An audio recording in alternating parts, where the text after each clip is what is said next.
Greetings, welcome to the Prime Directive. I'm your host, Jefficho, and my co-host is always Chris. Say hi, Chris. Hello. Do it! So, lower decks, Chris. Yeah. What? What did you think of this episode? We got some Ambu Jiu-Jitsu. The ultimate evolution of martial arts, yes.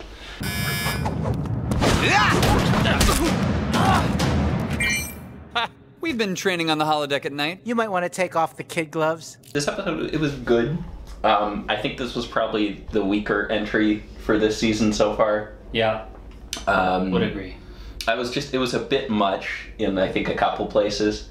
Even right off the start with the Ambo Jitsu, like, I know we got the future space medicine, but Mariner doesn't need to be, like, jabbing stuff through people. Like, that's too far. Yeah, that was season 1 Rolaren on cocaine Mariner. Yeah. Like, psycho. Put the kid gloves on! Put the kid gloves on! Plays into the whole sketchy bartender telling them later, just like, she's Black Ops, she was on a ship, and everybody died. Well, half the crew at least. Yeah. But that was just lice. It was just space lice, yeah. So am I looking forward to a gift from you under the Christmas tree this year? A diplomat? Oh my goodness. I will give this show I'll give this show many things, but they write Boimler so well. They understand Boimler. Yeah. I'm not too happy about this. And when we're both not happy about it, compromise! God damn, you're such a dork. It's beautiful. We're playing diplomats. And we're at a crucial point in the negotiation. We're both about to lose! Why is that good? If both sides are equally unsatisfied with the negotiation, you can close the deal. We got to see Phlox's race. Yeah. Two people of them on this little planet called the Frylon. Yeah, initially I thought they were Cardassians, but then we got the puff, and I was like, I see. Yeah. Well, I didn't think that at all, because they look like they're ridges. I'm sorry, Jeff. Have you even watched Star Trek before, Chris? Guess not. Jeez. I guess not. Yeah. How did they save Earth in Star Trek 4? The whales? Yes, okay, you can stay. Okay. But if you fuck up again. We're very aggressive today. I'm You've been watching too much Mariner. pulling up my inner Mariner here. All right. Shh! Did you hear something?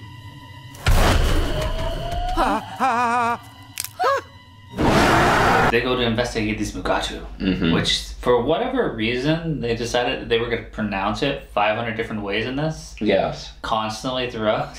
You know what? I never hear this name without thinking of what was the bad guy from Zoolander. I'm gonna take a guess. Mugato. I think it was Mugato or Mugato. It is Mugato. Yeah. And I'm just like, that's all I see. That's what these are. That Hansel's so hot right now. I liked Boimler defending Mariner being undercover. Be like, well, Tuvok was undercover, and this person was undercover. That was good. Starfleet would never bury a Black Ops person in their own ship. Tendi had a little medical. I guess she's like completely in the med now, and she's doing there, and she's not aggressive enough, so she gets a list from the doc of go do all these physicals. I don't remember physicals being so easy. Yeah, right? Like, Kirk had to do stuff on Enterprise. He was had like his pumping shirt that off, thing. yeah. They're like, I'm not done your physical. Yeah, actually, Bones, you said you were, but... Hansel boy, keep it up. Work up a little sweat. Do you good. Killing me. You're killing me.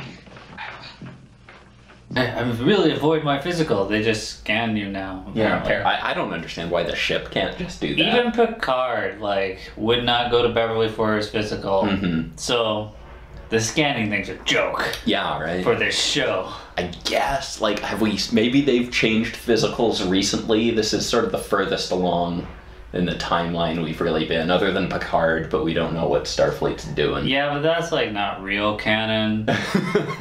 That's we're gonna forget about that canon, and if you don't believe me, tell me why they're completely rewriting season 2. I don't know why they're rewriting season 2, Chad. Yeah, well, hey, did you hear we're getting a new Borg Queen too? I did, and she's been in Star Trek before. Yeah, she was with, what's his name?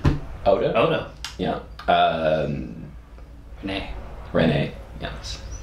Yeah, that would be cool. Yeah. So, what do you think of the Mugato? Man, so once again, a bit much. They even, like, they show us the Ferengi. Yeah. And they even mention Outpost. You're like the Outpost Ferengi. Yeah, like, the Last Outpost Ferengi. I mean, like, that's the kind of jokes we've been doing, you know, the TOS and the Voy. And like, we do these stupid But you don't name call drops. it Voy? You don't It's call so it much Voy. easier. Yeah.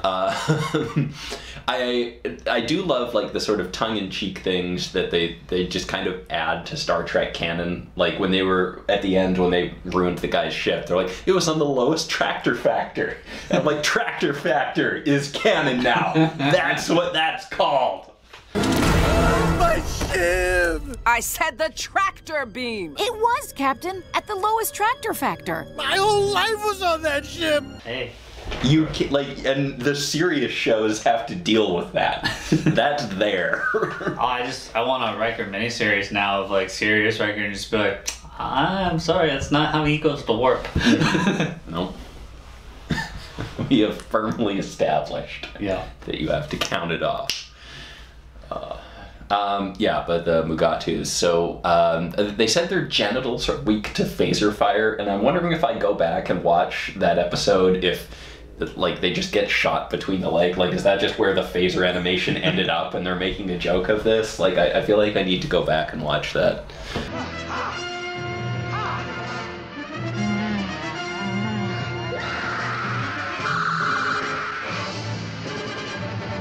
Yeah, I got a little graphic there. It did. I was fine with them, like, hiding in the log and the Mugato going at it on top. Mm-hmm. It was the other Mugato, the watching Mugato. It was a little weird. Yeah. A little weird.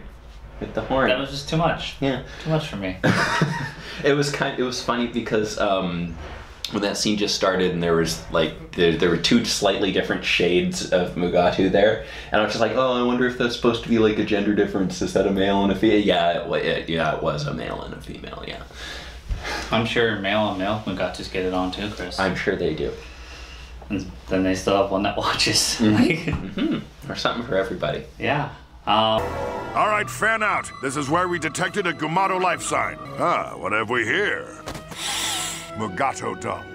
We got to see Shax a lot more in this one. Yeah. Our actual security chief he was just there for, like, a little taekwondo session. That was it. And he still doesn't have pips. Yeah. I've been watching. He didn't have pips in the last episode. He didn't have pips in this episode. Hey, poor poetry can get you demoted. I guess. He said Dharma control one too many times. I'm like, sorry, Shax is back from the dead. You are second tier. Yeah. Yeah, I'm wondering if they're gonna go anywhere with Kayshawn, or was he just a joke for an episode and that's it? Yeah, joke for an episode, background character now. Alright. Well, I'm sorry, but that Shax joke was better. I think it was, it was. So we're gonna stick with him, so he can taste. I guess you can't really run with Darmok and Jalad jokes for, like, the entire rest of the series. That's about one episode's worth of humor. Fresh, tangy. Tasted poop, eh? He sure more than once. Yeah. He's committed to tracking. I think we know which way they went. Yeah. Nope. No. Yeah. Still fresh. Still tangy. Yo, it's pretty clear we're going in the right direction. You don't have to. Mariner gets caught, steps on a little trap, which, you know, then she tells the guys, like, hey, you're gonna have to save me. And then I even like when they did come in, they had the cannon that Kirk made. Yeah, right? So you get totally faked out in one way, being like, hey, idiots. and then it starts glowing, and it's like, is this gonna be like a big blast? Yeah. Like, and this is like hollow projection. Yeah, here's our hollow projector made out of things we found on the ground. Just, I'd like to do a report for you guys. You can check our math. You'll start your own little Jurassic Park with Mugato. Yeah. I mean, that probably does make sense. Like, hunting them to extinction, sure, that's a lot of profits, like, right now. Well, I mean, they were sent there because, like, they're going extinct, so... Then for ya! May we present a cost-benefit analysis for greater long-term profits. Creating your own little Jurassic Park. I enjoyed the Ferengi whips. Yeah, I don't think we've actually seen Ferengi whips since the Last Outpost, have we? Did they show up in DS9 at all? I don't recall. Yeah. But I'd like to see them, but not like the way they were done, where it's just like, whoosh, and then energy bolt fires off, because that's just kind of retarded. How do you aim? But whipping somebody and getting it on them, like in an electric shock, like that'd be cool. But unfortunately, that's close range, so I don't know how viable that is. But that would be cool to see. That'd be neat. Just throw it around somebody's neck and just keep stunning them to death. Okay. Yeah, that's what we're gonna do now, Chris. All right. Okay. Breathe. So aggressive. Breathe. What about Tandy? Remember when she had to go scan people? Yeah, she had to go scan people. That's good Tandy. Hey, she went to go scan Jack's buddy that's obsessed with him. Yeah. And he's talking to this babe. Just this babe in the lounge. I'm just like, what's her name? Damn it, you didn't even give me a name. Let me get another. Thank you for the DNA scan, Lieutenant. Ooh, it says here you should be drinking more milk because your bones are so weak. Hey, don't listen to her. Have you found your background character for this season? For this episode, For this episode, okay. It's so hard. I mean, there's Jennifer the Randorian. Oh, yeah, you like And then there's always the Trail Girl. I mean, there's a few. She's said too many words now. She's not backgroundy enough for you. Okay, well, that's true. Jennifer's talking more now too. She's such a bitch, and that's why I like her. User not recognized. Can you, like, hurry it up? No, Tendy's running around just doing the quick scans. I like, we saw Jet again. Yes, Jet Manhaver, was that his last name? It was something like that. Yeah, just man. Yeah. Distracted, punched in the face by Darmok Boy.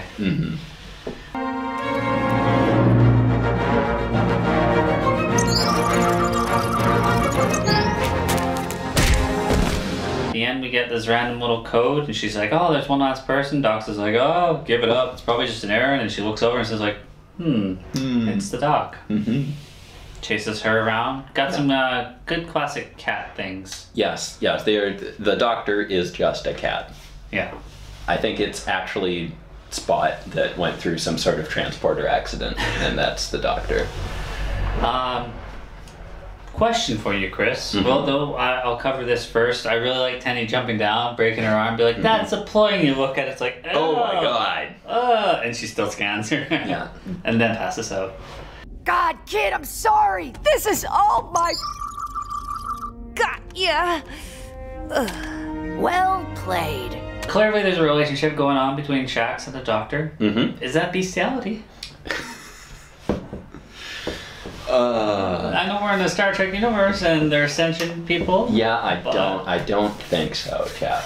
I just, you know, if you had asked me during Star Trek 5, where like I didn't know if cat stripper dancer at that outpost was gonna talk or anything, I would say, yeah, if you slept with her, that might be bestiality.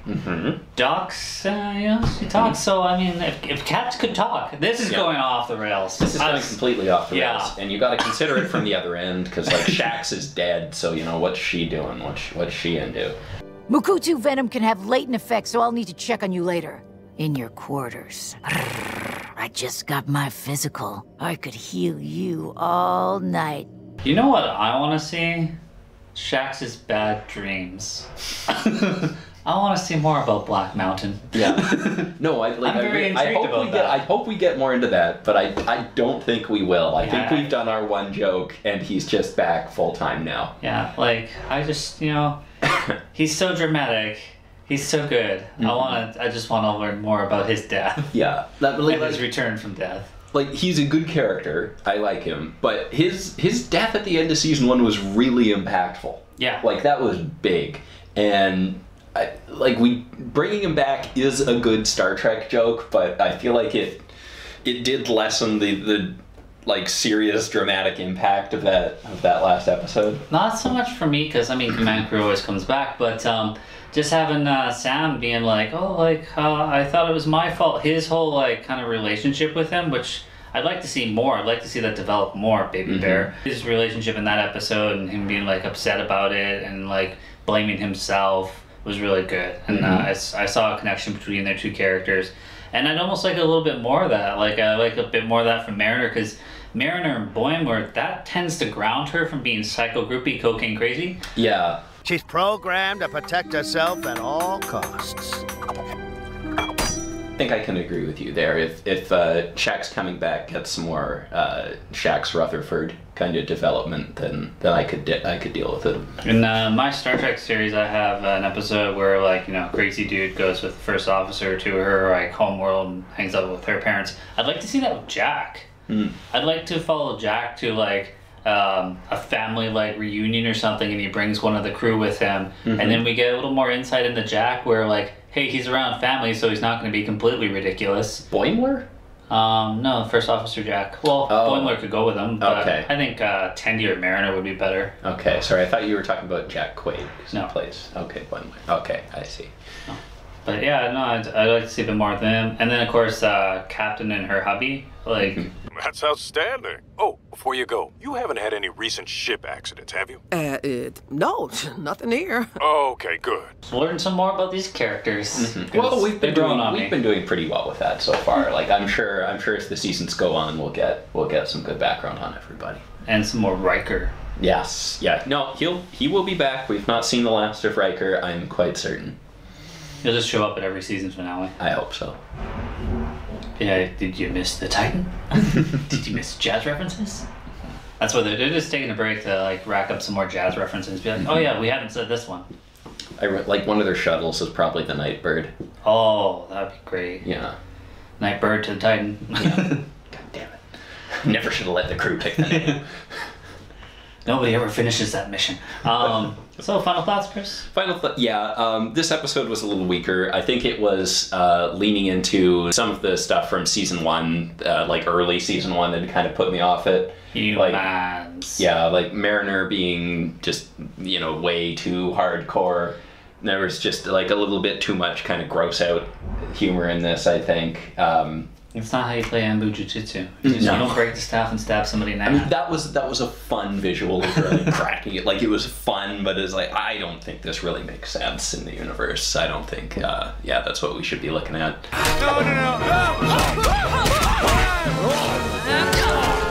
There was good moments in this. I'm definitely still enjoying the show overall. I think in general, it has been moving away from these kind of directions that I don't like. But they can't all be gems. Yeah, no, I still enjoyed it. Probably would have more fun watching it with you though. Yeah. I think we laugh at things better together. So, till next week, guys. As always, thanks for watching.